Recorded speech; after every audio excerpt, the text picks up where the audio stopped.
You whisper, I love you. What you mean is, I don't want to leave. That's the thing about love. It marinates your lips till the only word your mouth remembers is his name. It must hurt to know I am the most beautiful regret. I didn't leave because I stopped loving you. I left because the longer I stayed, the less I loved myself. You mustn't have to make them want you. You must want them yourselves. Did you think I was a city, big enough for a weekend getaway? I am the town surrounding it, the love you've never heard of, but always passed through. There is no neon lights here, no skyscrapers or statues. But there is thunder, for I make the bridges tremble. I am not the street meat, I am the homemade jam, thick enough to cut the sweetest thing your lips will touch. I am not police sirens, I am the crackle of the fireplace. I'd burn you, and you still couldn't take your eyes off me. 'Cause I'd look too beautiful doing it. You'd blush. I am not a hotel room. I am home. I am not the whiskey you want. I am the water you need. Don't come here with expectations and try to make a vacation out of me. The one who arrives after you will remind me of what love is supposed to be: soft.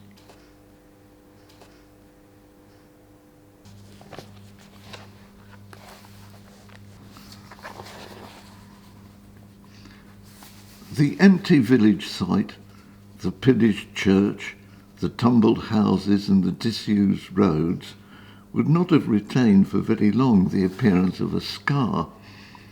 Grass is a quick-growing shroud, easily created by blown seed and quickly making its own humus.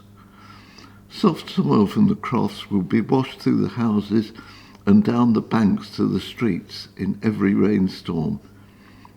Other soil would be windblown, and, as retaining walls collapsed, earth would slip down into the hollows and across streets, rounding off the sharp corners and the straight sides. Grazing animals have hooves, which easily level a low-falling wall and scatter rubble across the grass. In this chapter we shall try to assess how much accurate knowledge of deserted villages was current among informed Tudor opinion, leaving for later treatment of the information which was deliberately collected at that time by the Crown as part of its action against enclosures. We shall then show how little recollection of depopulation was preserved in historical and topographical writing of the 17th, 18th and 19th century, and how this limited knowledge gave sceptical colour to the treatment of the subject by modern historians. When we examine Tudor writing on depopulation, we find that it rather resembles the appearance of a lost village site today. There is sufficient visible evidence of a general kind that there have once been streets and buildings, just as it is clear that the Tudors had a general apprehension of the problem and its extent.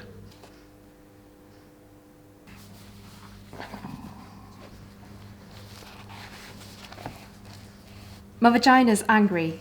It is. It's pissed off. My vagina's furious and it needs to talk to you. It needs to talk about all this shit. It needs to talk to you. I mean, what's the deal? An army of people out there thinking up ways to torture my poor ass, gentle, loving vagina, spending their days constructing psycho products and nasty ideas to undermine my pussy. Vagina motherfuckers. All this shit they're constantly trying to shove up us, clean us up, stuff us up, make it go away. Well, my vagina's not going away. It's pissed off and it's staying right here. Like tampons. What the hell is that? A wad of dry fucking cotton stuffed up there. Why can't they find a way to subtly lubricate the tampon? As soon as my vagina sees it, it goes into shock. It says, forget it. It closes up. You need to work with the vagina, introduce it to things, prepare the way. That's what foreplay's all about. You've got to convince my vagina, seduce my vagina, engage my vagina's trust. You can't do that with a dry wad of fucking cotton. Stop shoving things at me. Stop shoving and stop cleaning it up. My vagina doesn't need to be cleaned up. It smells good already. Not like rose petals. Don't try to decorate. Don't believe him when he tells you it smells like rose petals when it's supposed to smell like pussy. That's what they're doing, trying to clean it up, make it smell like bathroom spray or a garden. All those douche sprays, floral, berry, rain. I don't want my pussy to smell like rain, all cleaned up like washing a fish after you cook it. Want to taste the fish, that's why I ordered it. Then there's those exams. Who thought them up? There's got to be a better way to do those exams. Why the scary paper dress that scratches your tits and crunches when you lie down so you feel like a wad of paper someone threw away? Why the rubber gloves? Why the flashlight all up there?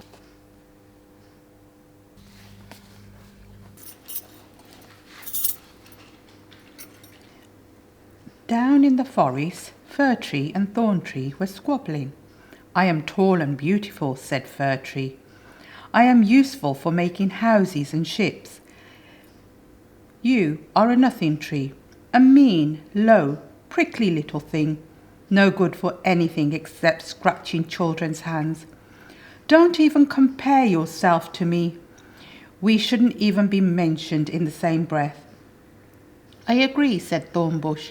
I am nothing, and it's because you are so special that the axes and the saws will come along and cut you down, while I will be alive and well for years after you've been hacked to pieces. Think about that. You might find yourself wishing you were a thorn bush. Moral. People who boast and think they are better than others are often more vulnerable than those who are satisfied with just being ordinary. The people came to the forest and spoke to the trees. We have invented a powerful new tool, said the people. It's called an axe. To make it work, we need some wood. We need wood to make a handle. Can you help us?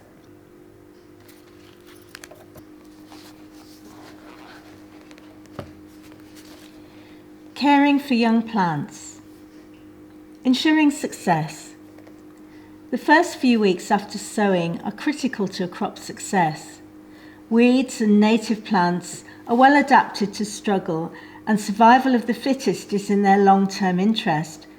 But vegetable varieties are sophisticated hybrids and selections, bred for quality as much as performance, and they need care and protection if they're to fulfill their promise. Thinning. Seedlings. Even the most sparsely sown row of seedlings will usually need thinning out to allow each plant its own space to develop without competition.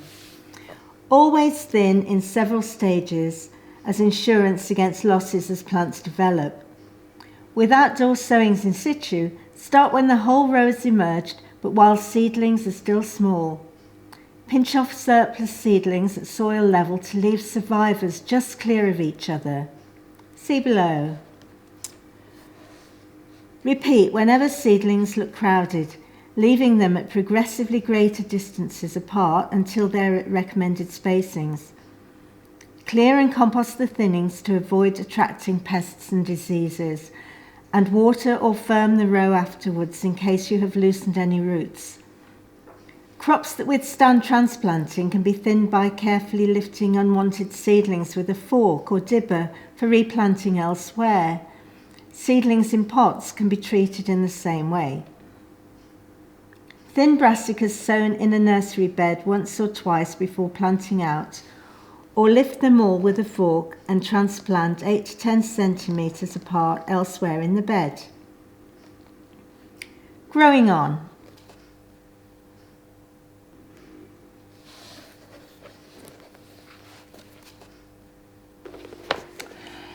बंसी काना अचरज बजाए बंसी वालिया चाका रांझा तेरा सुर सब नाल है सांझा ਤੇਰੀਆਂ ਮੌਜਾਂ ਸਾਡਾ ਮਾਂਝਾ ਸਾਡੀ ਸੁਰ ਤੇ ਆਪ ਮਿਲਾਈ.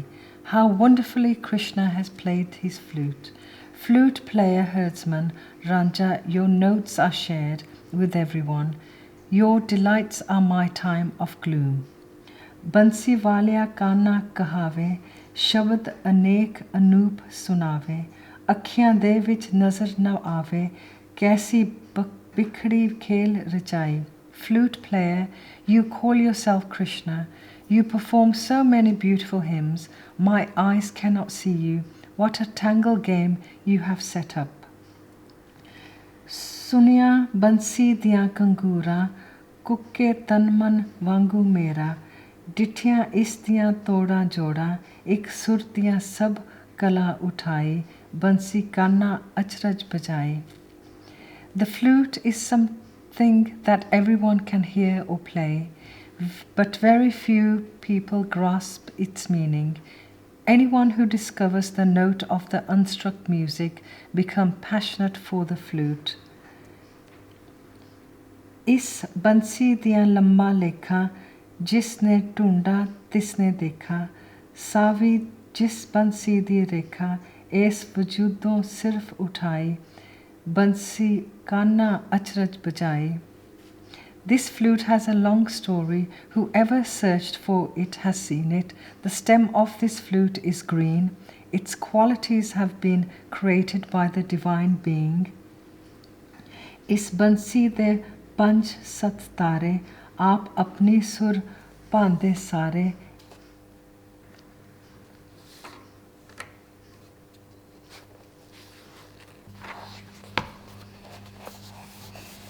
He will taste like the poetry I wish I could write.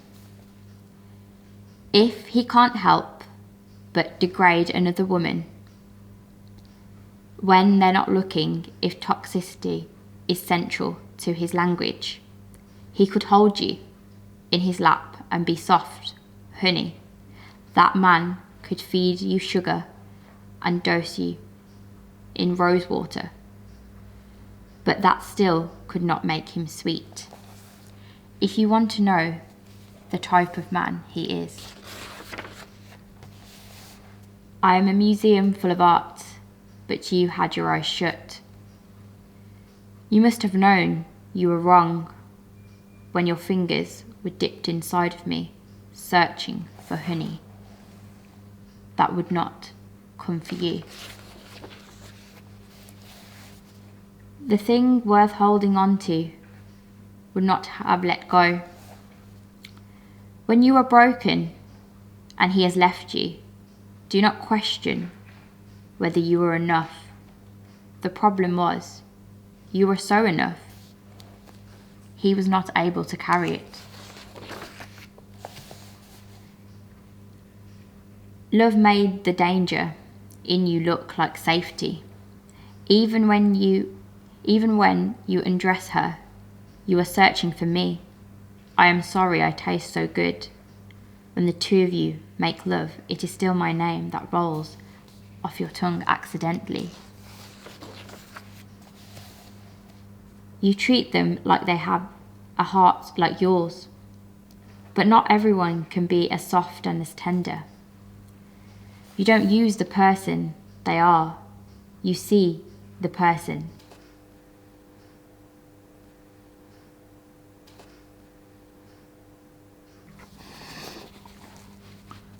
But just as the grass-covered site is not precisely informative about details beneath it, so the Tudor writing on this topic is totally and sometimes wildly generalised.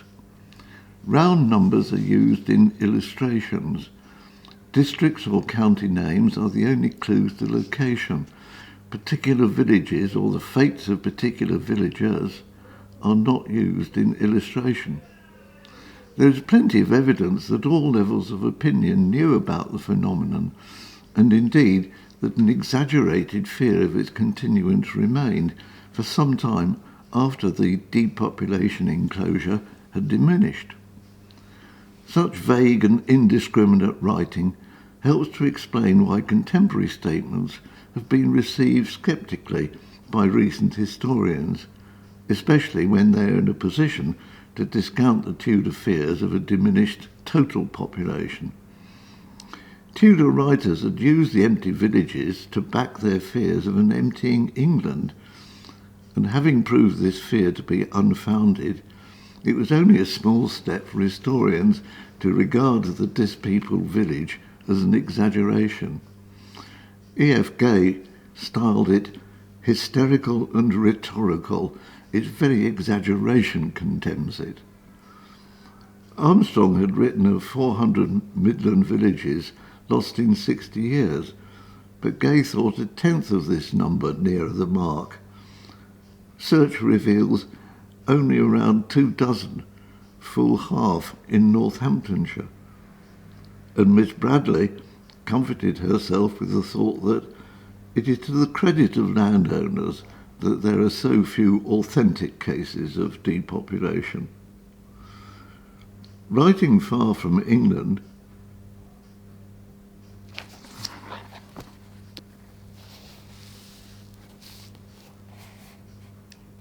Like Nancy Drew, working against gravity. Why the Nazi steel stirrups, the mean cold duck clips that they shove inside you? What's that? My vagina's angry about those visits. It gets defended weeks in advance. It shuts down, won't relax. Don't you hate that? Relax your vagina. Relax your vagina. Why? My vagina's not stupid. Relax so you can shove those cold duck clips inside it. I don't think so. Why can't they find some nice, delicious purple velvet and wrap it around me, lay me down on some feathery cotton spread, put on some nice friendly pink or blue gloves, and rest my feet in some fur-covered stirrups? Warm up the duck lips, work with my vagina. But no, more tortures. Dry wad of fucking cotton, cold duck clips, and thong underwear. That's the worst. Thong underwear? Who thought that up? Moves around all the time. Gets stuck in the back of your vagina, real crusty butt. Vagina's supposed to be loose and wide, not held together. That's why gilders are so bad. We need to move and spread and talk and talk. Vaginas need comfort. Make something like that, something to give them pleasure. No, of course they won't do that. Hate to see a woman having pleasure, particularly sexual pleasure. I mean, make a nice pair of soft cotton underwear with a French tickler built in. Women would be coming all day long. Coming in the supermarket, coming on the subway, coming happy vaginas. They wouldn't be able to stand it, seeing all those energised, not taking shit, hot, happy vaginas. If my vagina could talk, it would talk about itself like me. It would talk other vaginas. It would do vagina impressions. It would wear Harry Winston diamonds, no clothing, just there, all draped in diamonds. My vagina helped release a giant baby. It thought it would be doing more of that.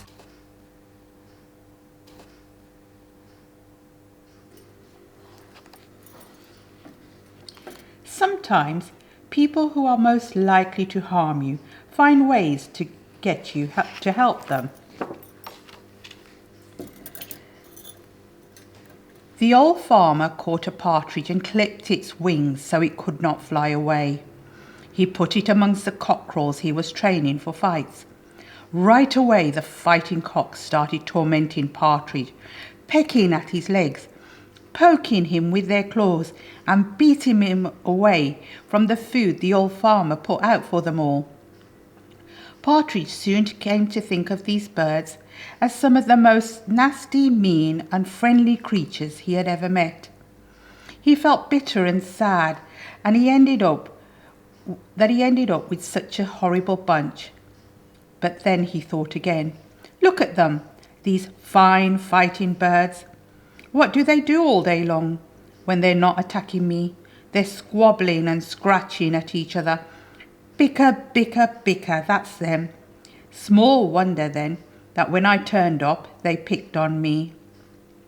Moral: don't take it personally when others are nasty to you. Some people are just mean and nasty, that's all. Town Mouse met Country Mouse in a field on the edge of town. Nice to see you, Town Mouse, said Country Mouse. Why don't you come over to my place sometime for a visit? A few days later, Town Mouse trotted over to Country Mouse's house. But after a few days, he couldn't take it any more. "Listen, Country Mouse," he said. "You live like an ant. You eat badly, little scraps of barley and oats. Why don't you come to my house?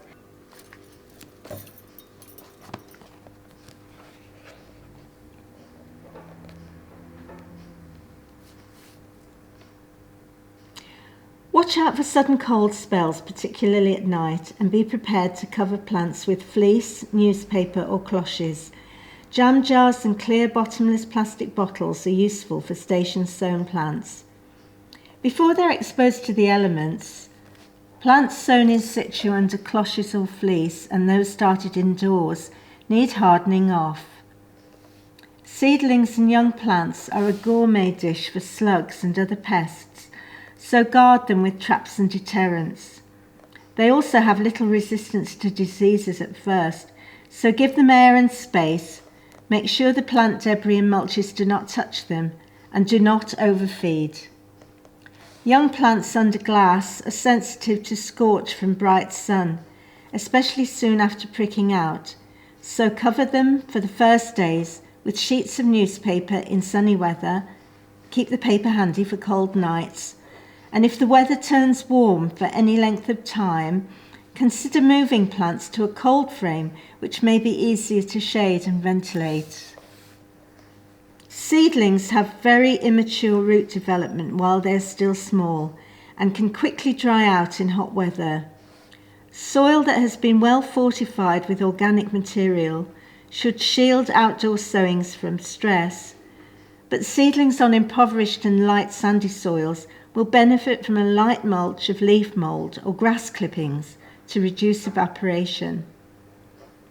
Good soil will also supply all the nutrients they need for the first few weeks, as will poorer ground prepared with a base dressing of fertiliser. See page 151. Feeding, in fact, can be distinctly harmful.